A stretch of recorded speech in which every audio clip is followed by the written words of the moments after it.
Bonjour, je vous retrouve aujourd'hui avec le Rectangular Challenge. Ça y est, c'est la dernière vidéo tuto pour ce challenge, puisque là je vais faire avec vous le tout dernier. J'avais dit tu laisseras tomber la partie hiver et la partie Noël parce que j'avais pas du tout envie de travailler ça. Et puis c'est ce que je vous disais, coucou, une fois que j'ai terminé ma petite citadine, là je me suis dit allez, il t'en reste que deux, c'est quand même bête. Donc je les ai pas bâclés parce qu'ils me plaisent bien. Alors là vous n'en verrez qu'un, mais les autres seront publiés sur mon Instagram, puis je vais vous faire une vidéo rétrospective de toute façon. Mais je me suis dit, allez, prends tes aquarelles, fais un fond, une mise en couleur, et puis ça ira bien. Et en fait, bah voilà. Donc j'ai continué. Donc j'ai fait Il fait froid juste avant celle-ci que j'ai filmé, mais j'avais pas grand-chose à vous dire de spécial là-dessus. Et puis donc je vais terminer quand même avec un tuto pour mon dernier tag. Donc c'est mon petit lutin. Donc là, c'est la thématique de Noël. Alors, je ne sais plus quel est le titre exact. Esprit de Noël, je crois que c'est ça. Donc, c'est mon petit lutin, mon petit elfe, que je vais travailler avec les feutres Écoline ici. Donc, c'est la partie détente et amusement. On gribouille un peu, on a l'impression n'importe comment sur le fond, mais ça va après se flouter tout ça. Donc, j'ai plusieurs couleurs de feutres Écoline, hein.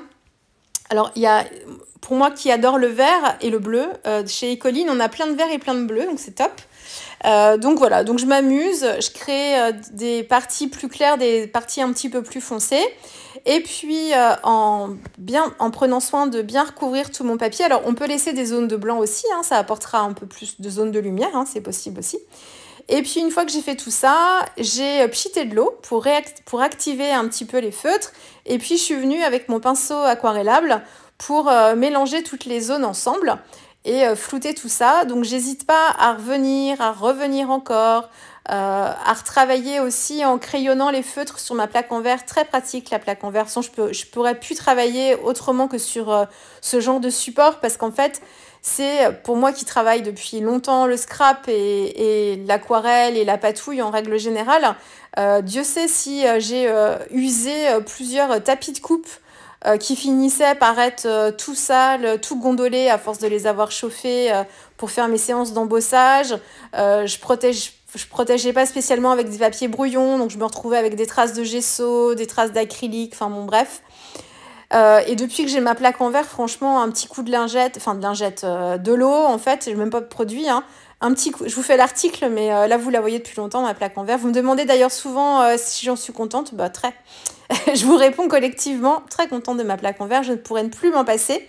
Un petit chiffon avec de l'eau, je gratte avec quelquefois une petite règle en fer pour enlever les traces de colle, mais voilà. Alors elle se raye un petit peu, hein. Par contre c'est normal, elle est faite on peut couper dessus avec le cutter. Moi je préfère utiliser un tapis de coupe pour ça, parce que je trouve ça plus agréable d'avoir la lame du cutter qui s'enfonce dans mon tapis de coupe plutôt que sur la plaque en verre. Donc elle se raye aussi un petit peu, mais elle est faite pour ça. Mais franchement, regardez, hop, ça y est, et c'est reparti. Et je travaille beaucoup plus proprement. Donc, j'ai pchité de l'eau. Je suis revenue donc crayonner avec mes feutres sur ma plaque en verre pour récupérer du pigment. Alors, ce sera toujours moins intense que de crayonner directement sur le papier. Parce qu'en fait, vous allez diluer un petit peu la couleur avec votre pinceau. Et du coup, vous allez... Alors, on vient intensifier quand même, mais c'est quand même moins intense. Si vous avez comme moi des feutres Écoline qui ont séché, parce que moi j'ai certains de ces feutres depuis déjà longtemps, ça fait au moins 4-5 ans. Je travaillais avec les encres liquides Écoline il y a encore plus longtemps que ça, mais les feutres ça doit faire 4-5 ans et certains ont séché. Par contre, vous remettez la pointe de votre feutre dans l'eau et c'est reparti mon kiki. Donc ne vous inquiétez pas, ils ne sont pas perdus pour autant. Hein, vous les réhumidifiez bien dans l'eau et voilà. Et, par contre, ils vont ressécher à la prochaine utilisation, mais on les réactive très très facilement. Donc voilà, donc je suis revenue intensifier à certains endroits. Je suis venue carrément avec un feutre, j'ai une sorte de bleu de Prusse que je suis venue directement en fait crayonner sur mes fonds verts pour avoir un vert beaucoup plus profond, parce que j'ai pas de vert en fait très foncé dans la gamme des feutres Écoline, mais avec après on fait des mélanges et on retrouve les teintes de toute façon. J'ai utilisé le gris aussi un petit peu. Donc voilà pour le fond. Et puis quand j'ai terminé en fait le fond, j'ai travaillé mon sol avec une sorte de colline comme ça que j'ai faite verte. Et c'est pareil, j'ai dessiné avec le feutre directement. Donc c'est le feutre bleu que j'ai utilisé foncé sur le fond vert. En fait, du coup, quand j'ai flouté avec mon pinceau, et ben les deux couleurs se sont mélangées et j'ai eu un vert plutôt profond, un vert sapin un peu. Donc voilà pour ça. Et là, je suis en train d'apporter un petit peu de texture avec cette fameuse pâte que j'aime beaucoup de Crafter Companion. Je vous dis encore ce que vous allez me demander. Je l'ai trouvée chez Horizon Créatif. Si vous voulez aller faire un petit tour, on ne la trouve pas très très facilement partout. Sur Etsy aussi, j'ai cru en voir, mais après... je ne sais pas quelle était la boutique, mais les frais de port, tout ça, enfin bon bref. Donc Horizon Créatif, c'est en France si je ne me trompe pas, ou pire en Belgique, mais il me semble que c'est un site français. Beaucoup de produits pour le mix média sur Horizon Créatif. Je vous en ai déjà parlé. Moi, j'ai trouvé pas mal de produits que je ne trouvais pas forcément ailleurs. Quand j'ai cherché mes poudres Magical aussi, il y a longtemps de ça maintenant, mais on ne les trouvait pas forcément beaucoup en France et on n'en parlait pas beaucoup non plus à ce moment-là. Et c'est là-bas que je les avais trouvés. Donc voilà, c'est un très bon site. Donc ma petite pâte de texture, alors j'ai toujours pas le nom de la couleur en tête.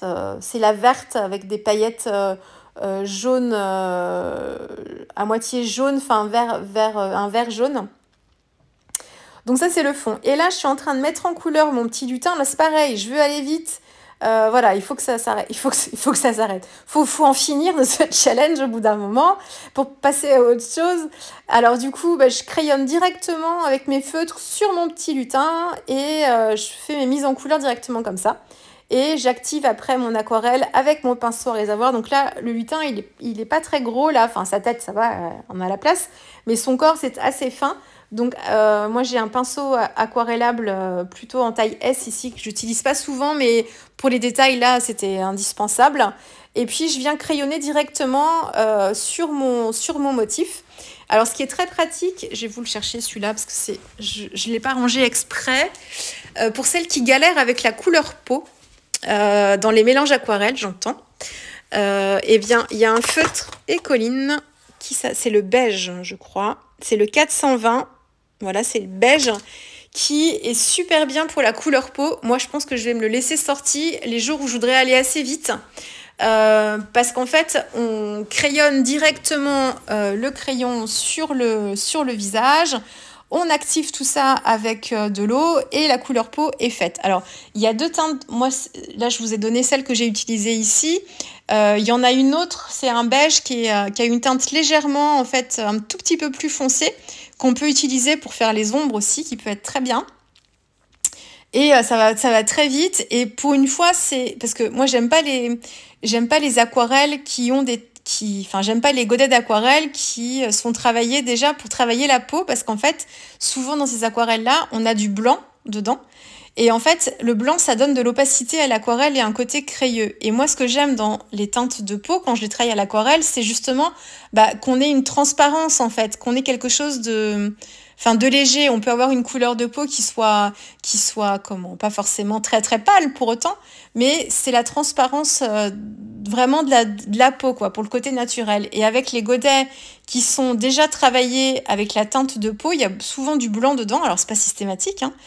Mais moi, ça me gêne parce que du coup, j'ai de l'opacité et il y a de la matière comme si on avait mis un fond de teint en fait assez épais sur le visage, et ça me dérange. Alors que là, avec le crayon de feutre Écoline, j'applique en fait le feutre sur le visage, j'active les pigments avec de l'eau, mais en fait, on est sur quelque chose d'assez transparent et très léger en fait à la fin. Ce qui n'est pas forcément le cas avec les crayons aquarellables non plus. Quand on crayonne et qu'on active après le crayon, parce que chez Albrecht Dürer, je ne sais plus si j'utilise un spécial ou si je fais mes mélanges. Je crois qu'il y en a un qui est pas mal pour la couleur peau, mais je trouve que le feutre est encore mieux, enfin par rapport aux couleurs que j'utilise, je le préfère. Et puis pour faire les petites pommettes aussi, c'est super pratique parce qu'on met un petit coup de feutre comme ça, donc c'est un petit peu du rouge carmin que j'ai utilisé, et hop, j'ai reflouté tout ça après et tout s'est bien mélangé. Parce que quelquefois les pommettes, pour que ce soit vraiment un effet blush qui soit bien flouté, en fait, c'est pas toujours évident parce que quelquefois, le motif a eu le temps de sécher, ça fait des démarcations, c'est moins joli. Là, avec le feutre, c'est assez pratique. Donc voilà pour ça. Je vais vous laisser mon bazar. Je vais vous laisser le cadrage comme ça. Là, je le vois, j'ai pas resserré le cadrage. Comme ça, vous voyez tout mon joyeux bazar autour de moi. Parce que je travaille comme ça. Hein. Je fais pas tout le nettoyage pour la vidéo. Je vous dis, hein, mes vidéos, elles sont faites. Je me filme en train de faire mes réas. Donc, c'est tel que je travaille. Hein. C'est nature, peinture, comme on dit. À la fois, quand je vous fais les commentaires en off, après, je suis comme ça enfin, c'est moi. D'ailleurs, quand on se rencontre dans les salons ou chez les sœurs Chou, vous n'êtes pas surprise en me voyant ou en m'écoutant. Je suis la même personne. Il n'y a pas de changement. Mais c'est pareil quand je fais mes vidéos. Je travaille comme ça. Hein. C'est souvent un petit peu le bazar, mais je suis pas toute seule à travailler comme ça. Donc là, voilà, j'ai les restes des feutres dont je me sers plus. J'ai mon pas dedans que je pourrais ranger, que je ne range pas. Enfin voilà, et encore, vous ne voyez pas à droite ni à gauche. Mon devant, c'est plus limité parce que j'ai pas un bureau très profond. Donc à part mes godets d'eau, voilà, je peux pas trop m'étaler devant. Mais sur les côtés et surtout derrière moi, sur la table de salle à manger qui est juste derrière, elle est très très très très vite encombrée.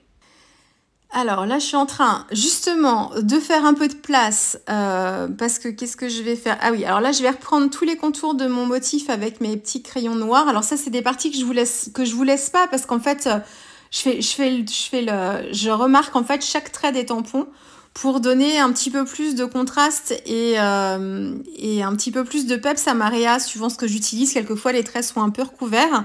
Ou mon tamponnage, c'est pas forcément fait de façon, c'est pas imprimé forcément très très bien.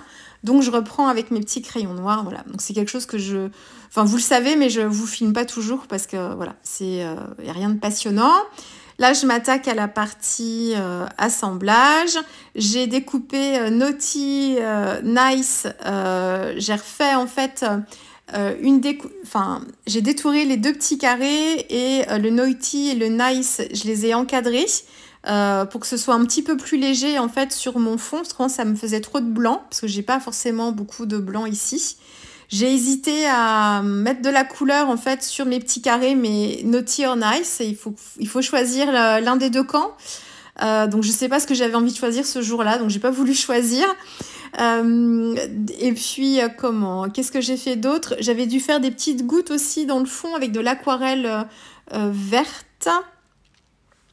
Et pour que ce soit un petit peu plus profond, j'avais dû prendre le vert de périlène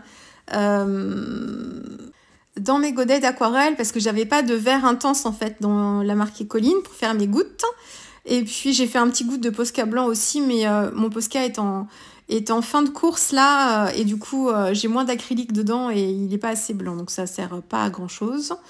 Et puis là, donc je vous montre ça d'un petit peu plus près, donc vous allez avoir les zooms pour que vous puissiez mieux vous rendre compte des paillettes. Ça brille de mille feux. Donc en fait, écoutez, je suis assez contente finalement d'être allée jusqu'à la thématique de Noël que je voulais pas faire, parce que je suis contente de mon petit lutin. Ça m'a permis de travailler aussi un combo couleur aussi un petit peu différent de ce que j'ai fait jusqu'à présent. Et puis c'est le dernier. Contente d'avoir terminé ces 31 tags. J'espère que... Alors, je vais revenir vous présenter l'intégralité des tags dans une autre vidéo rétrospective parce qu'il y en a pas mal que vous n'avez... Enfin, pas mal. Je sais pas en proportion, il faut que je calcule, mais il y en a certains que j'ai pas fait en vidéo. Donc, je vais revenir vous reparler, faire un petit bilan de tout ça. Mais voilà, j'espère que ces petits tutos, ces petites vidéos vous auront inspiré ce challenge. Je sais pas si vous avez été nombreuses à participer juste pour le fun en faisant quelques-uns comme ça ou à être allé au bout des 31 pour tenter de gagner les lots très généreux d'All & Create. Donc Donc j'espère que ça vous aura inspiré tout ça. Et puis nous, on va se retrouver très prochainement là avec la rétrospective de ces 31 tags. Alors je vous dis à très vite.